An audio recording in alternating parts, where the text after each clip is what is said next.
Halo guys, selamat datang di Podcast Health.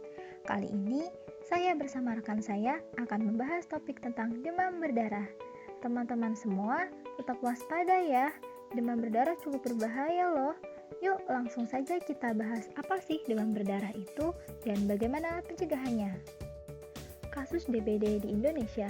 Sejak tahun 1968 hingga tahun 2009, WHO mencatat bahwa Indonesia merupakan negara dengan kasus DBD tertinggi di Asia Tenggara.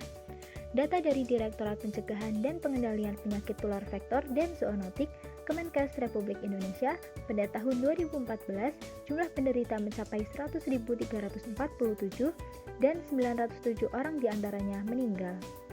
Kasus DBD masuk ke dalam daftar kejadian luar biasa nasional dan perlu adanya perhatian khusus untuk menekan kasus kejadian. Lalu, apa sih pengertian dari DBD?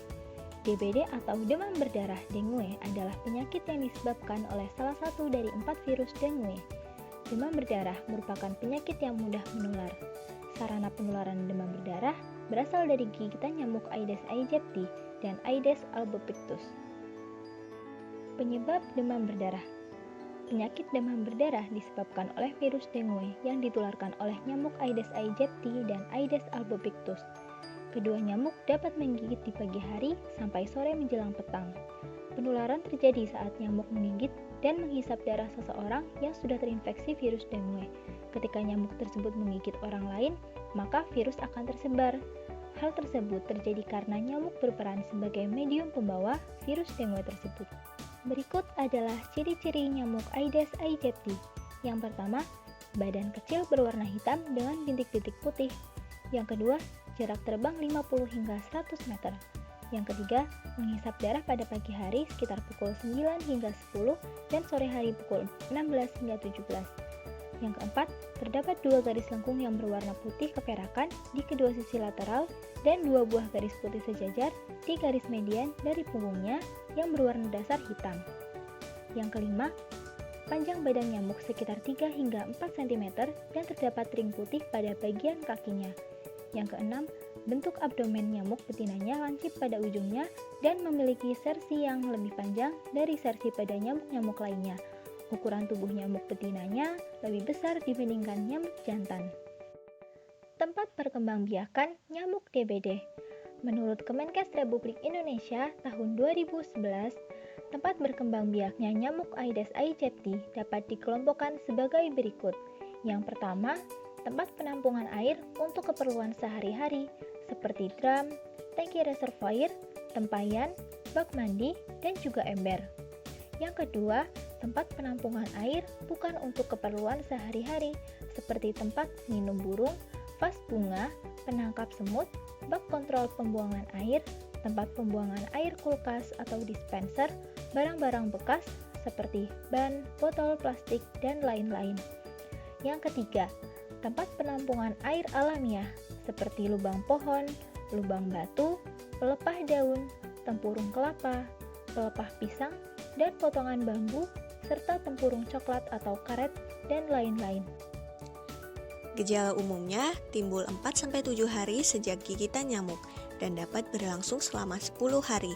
Beberapa gejala demam berdarah yaitu demam tinggi mencapai 40 derajat Celcius, nyeri kepala berat, nyeri pada sendi, otot, dan tulang, nyeri pada bagian belakang mata, nafsu makan menurun, mual dan muntah, pembengkakan kelenjar getah bening, ruam kemerahan sekitar 2-5 hari setelah demam, kerusakan pada pembuluh darah dan getah bening, serta perdarahan dari hidung, gusi, atau di bawah kulit.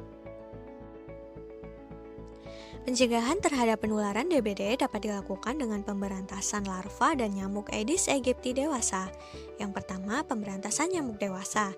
Pemberantasan nyamuk dewasa dapat dilakukan dengan cara penyemprotan atau pengasapan atau pengabutan yang disebut fogging dengan menggunakan insektisida.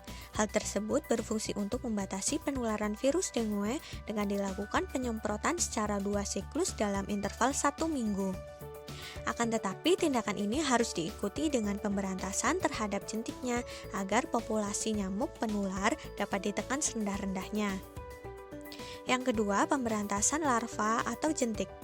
Menurut Departemen Kesehatan Republik Indonesia, pemberantasan terhadap jentik Aedes aegypti yang dikenal dengan istilah pemberantasan sarang nyamuk demam berdarah dengue atau disingkat PSNDBD dilakukan dengan cara pemberantasan dengan kegiatan 3M. Yang pertama, menguras atau dan menyikat tempat penampungan air atau TPA seminggu sekali secara teratur untuk mencegah perkembangbiakan nyamuk. Yang kedua, menutup tempat penampungan air rumah tangga atau tempayan, drum, ember, dan lain-lain. Yang ketiga, mengubur, menyingkirkan, atau memusnahkan barang-barang bekas seperti kaleng, ban, dan lain-lain yang dapat menampung air hujan. Selain itu, ditambah dengan cara lain seperti yang pertama, mengganti air vas bunga, tempat minum burung, atau tempat-tempat lainnya yang sejenis seminggu sekali. Yang kedua, memperbaiki saluran dan talang air yang tidak lancar atau rusak. Yang ketiga, menutup lubang-lubang pada potongan bambu dan pohon dengan tanah. Yang keempat, menaburkan bubuk larvasida di tempat-tempat penampungan air yang sulit dikuras atau dibersihkan dan di daerah yang sulit air. Yang kelima, memelihara ikan pemakan jentik di kolam atau bak penampung air. Yang keenam, menghindari kebiasaan menggantung pakaian dalam kamar. Yang ketujuh, mengupayakan pencahayaan dan ventilasi ruang yang memadai. Yang kedelapan, menggunakan kelambu. Penggunaan kelambu dapat melindungi dari gigitan Aedes aegypti saat tidur. Yang kesembilan, memakai obat yang dapat mencegah gigitan nyamuk. Dan yang terakhir yaitu mengenakan pakaian tertutup saat keluar rumah.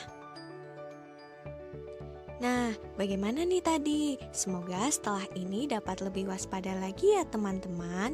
Yuk tetap menjaga pola hidup sehat dari sekarang.